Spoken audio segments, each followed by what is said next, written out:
Alright, listen up people. There are certain rules in order for you to successfully survive a horror movie.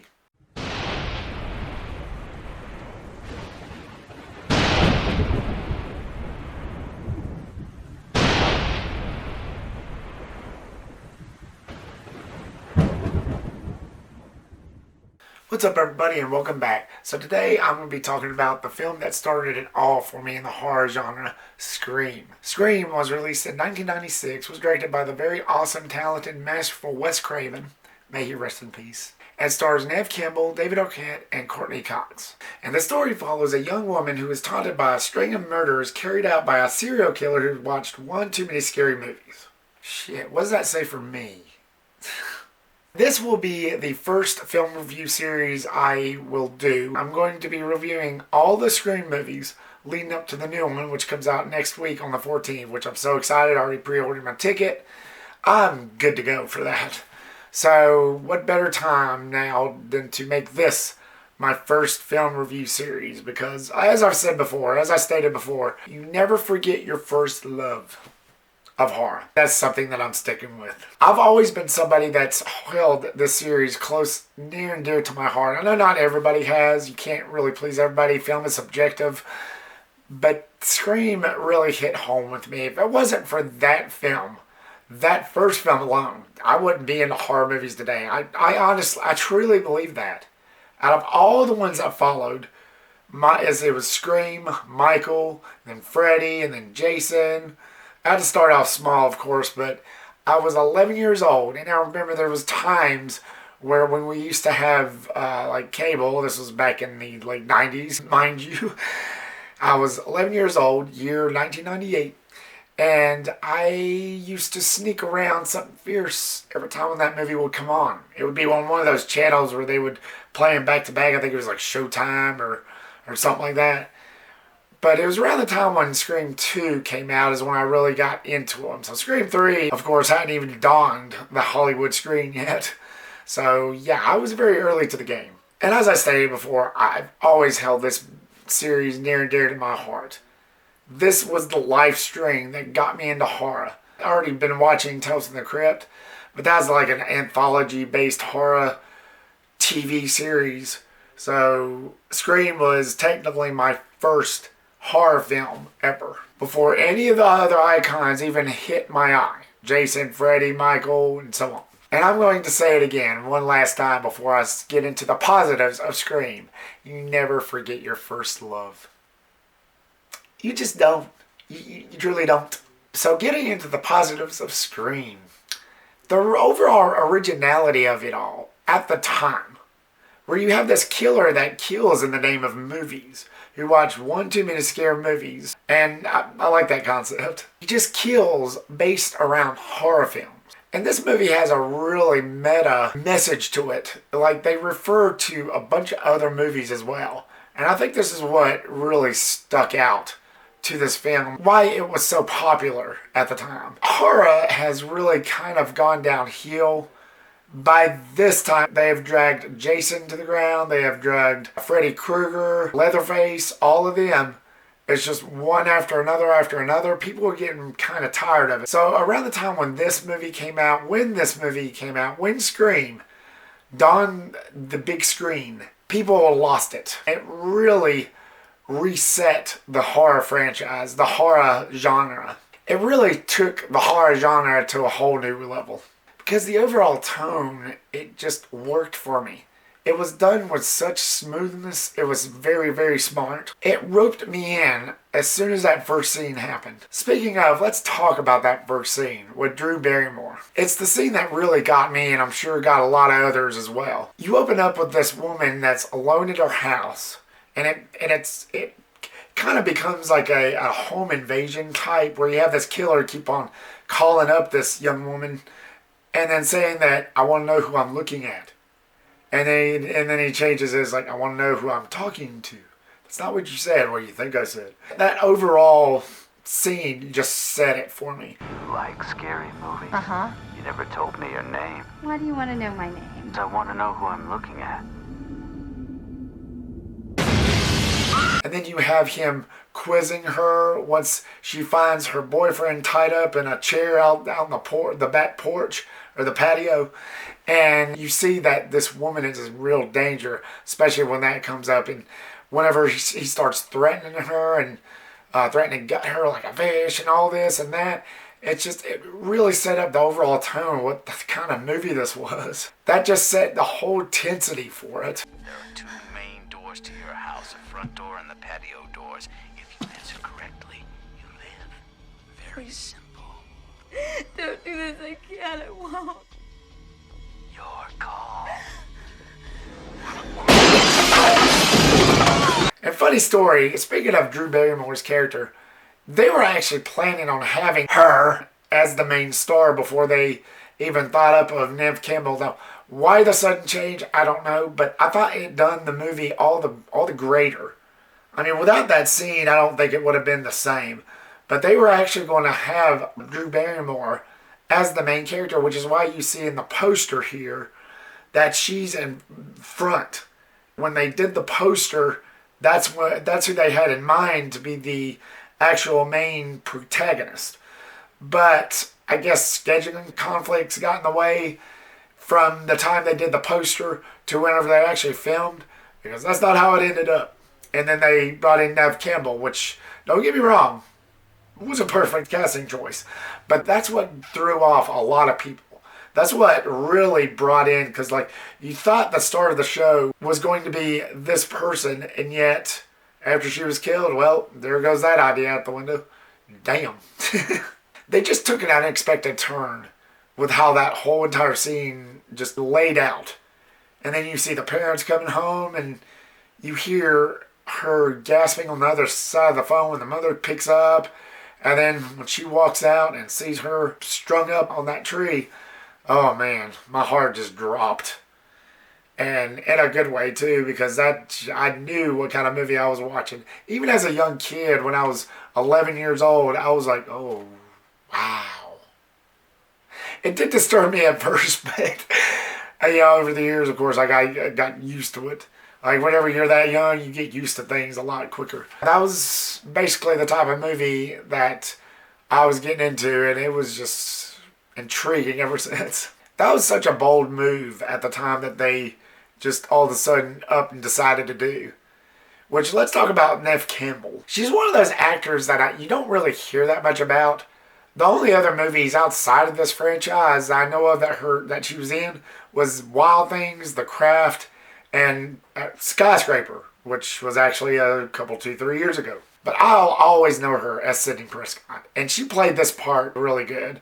I mean, as soon as she showed up on the screen, she's typing on her little computer. After that first scene, the way her eye speaks to you, you knew that this was going to be the leading lady. You knew right off the bat. She was fierce. One might say that she was the scream queen. Probably not to the level as Jamie Lee Curtis, but damn close. She was just fantastic in this film. And you got other characters like David Arquette, who played the town sheriff of Woodsboro.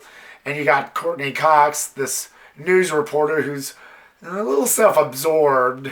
She exploits Neve Campbell's character a little bit, which is kind of crappy of her. You'd think she'd be one to die, but so shockingly she doesn't. She turns out to be a good final character as well. They set her character up to be kind of a bitch a little bit. I'm sorry, I have to say it like that, but because she kind of was.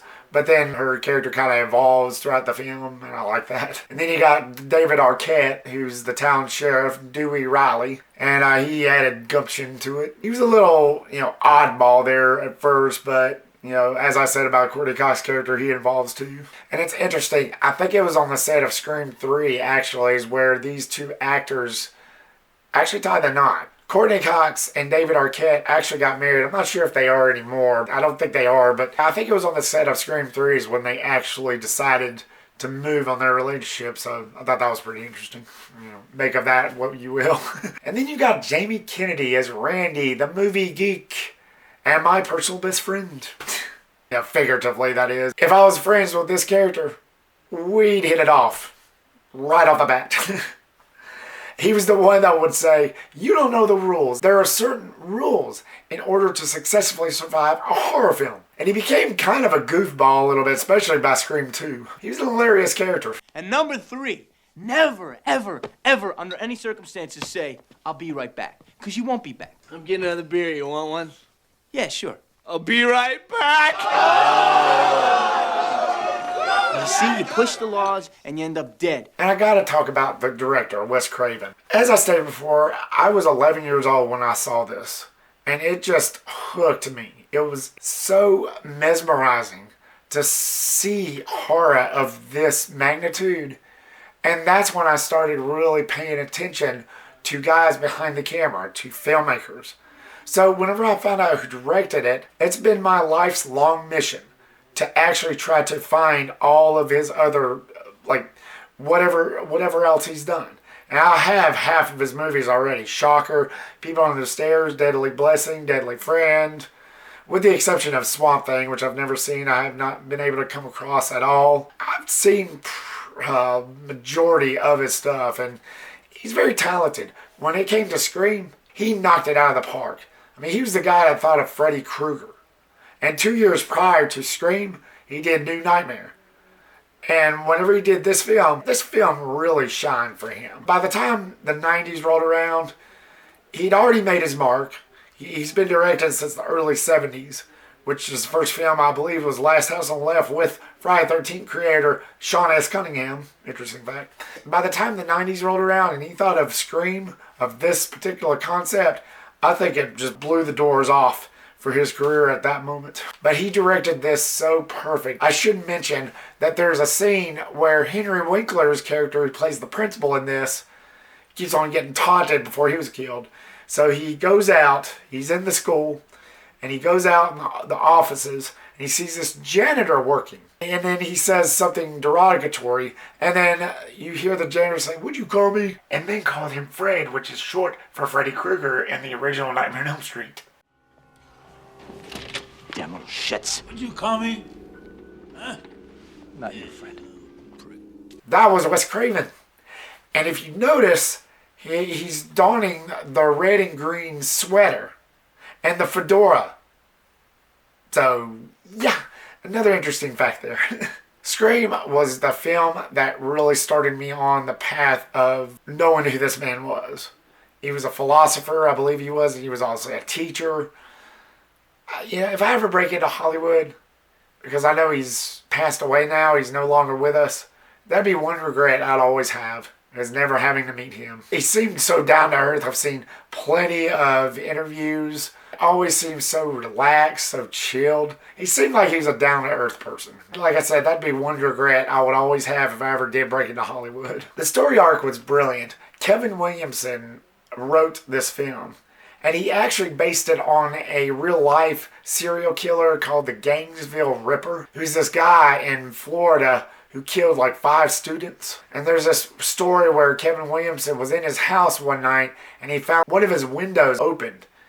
And he started getting worried and everything. Obviously, nothing happened. That's how he actually devised the script. So the story for Scream is actually, it's not based on true events. It's just influenced by something that happened, by an actual serial killer. Kind of like how Ed Gein was the inspiration for Texas Chainsaw Massacre. And the side plot was pretty interesting. Sidney Prescott's mother was murdered a year prior to the events of this film. And it all ties in, it all fits perfectly by the third act. You get all these other twists and turns that tries to, kind of catch you off guard on who this killer is. I really do like murder mysteries like that, and plenty of carnage candy to go with it. And The Killers was pretty intimidating. Spoiler alert, of course, this movie came out 25 years later, so you're 25 years late if you haven't seen this. I suggest you go check it out. But The Killers was pretty intimidating. Skeet Ulrich and Matthew Lillard played those parts just perfectly. And Skeet Ulrich, who was actually the boyfriend of Neve Campbell's character, a year prior to this, it was a different character that he played. He played like the savior of humanity. Going from that to evil incarnate, so I thought that was pretty interesting. Just shows you how good of an actor can evolve and what talents a person can have think that's always good to let somebody shine like that. But the killer's motives was pretty convincing. And it kind of saddened me to know that Matthew Lillard was the killer, because he was a character that grew on me too. Never alone. Ow, liver. But they really showed their evil side, and I really got to give props to Wes Craven for giving these characters their due. And I cannot go on with this review without mentioning how great the 4K of this is. The restoration, the folks down at Paramount really did a great number on this. They really knew what they were doing. Compared to the regular Blu-ray, which was all grainy and much, like, a lot darker, and it was just fuzzy, it wasn't cutting it for me. I mean, from the start, ever since the Blu-rays of these started coming out. But when they did the 4K release of this, and I popped it in for this review, and I watched the color coordination, the contrast, the sharpness, they brightened it up a little bit. Like with the Blu-ray, it looked a little murky. But with this 4K restoration, they really knew what they were doing. They really cared about the fans by doing this. And I hope that they do the same for Screams 2, 3, and 4. Especially by the time the new one comes out. But everything in this is true 4K, Ultra HD in its true form. And I would recommend you picking this up. Don't waste another second. If you're a true horror fan, especially of this film, and a fan of 4K media, and you want to see a brighter picture, much better looking, colored, coordinated, contrast, sharpness of its true 4K form, then this is definitely for you. Don't waste another minute. Pick this up, order it, buy it at your local store, or whoever has it. You won't regret it. Alright, now that that's out of the way, as much as I love this movie, as much as I like the story and side plot and all the meta references, especially with the water fountain scene at the beginning of the film where they were talking about, that's so sexless, a killer could easily be female, basic instinct. And then Randy says, that was a nice pick. Not exactly the same thing. As much as I love this movie for what it was, what it is, there are faults, little nitpicks of mine, but here goes the negatives. The killer himself, when he was dressed in the costume, he was pretty clumsy. Almost to the point where you think this guy was drinking all the time, every time he was going after somebody in full costume. I mean, there was not a scene where he was in costume where he would fall and trip or get hit by a refrigerator door or whatever. Maybe it was because like he was trying so hard to see out of his mask or whatever, but usually the scenes would be kind of light other than the garage scene. But he would be extremely clumsy, almost to the point where it was kind of silly.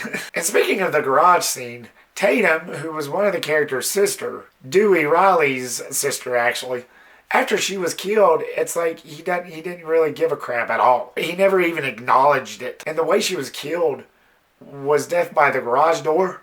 She was hanging out. He would have thought that he would have noticed at some point.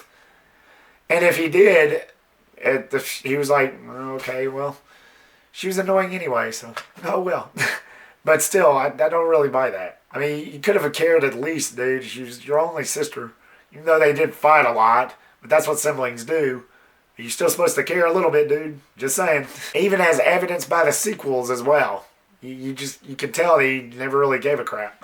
But in the end, Scream was a definite game changer for the horror genre, especially after the decline of interest of horror at that time. Scream really saved the genre and paved the way for so many others. I Know What You Did Last Summer, Urban Legend, Valentine, and so on. It really did open the doors for careers of other filmmakers who made those films as well. That's really what Scream did, it was an inspiration to us all. So if you're a fan of the slasher genre and want some good surprises and some cool pop culture references, look no further. I'd put Scream on a pedestal. So if you go in the link down below, I will have it all mapped out with my new rating system, and that's what I'm sticking with. As I said before, I will be reviewing every single Scream movie up to the new one, which comes out next week. Still so excited, so stay tuned for that. So what were your thoughts of Scream 1996? Was this your favorite film? Was this a game changer in the horror genre for you? Or were you one of those that wasn't as impressed by it as I was. Leave me your comment down below and give me your thoughts. Thank you so much, guys, for watching this video. Like, subscribe, comment, and share. Big 4. And I will see you on the next one. Peace.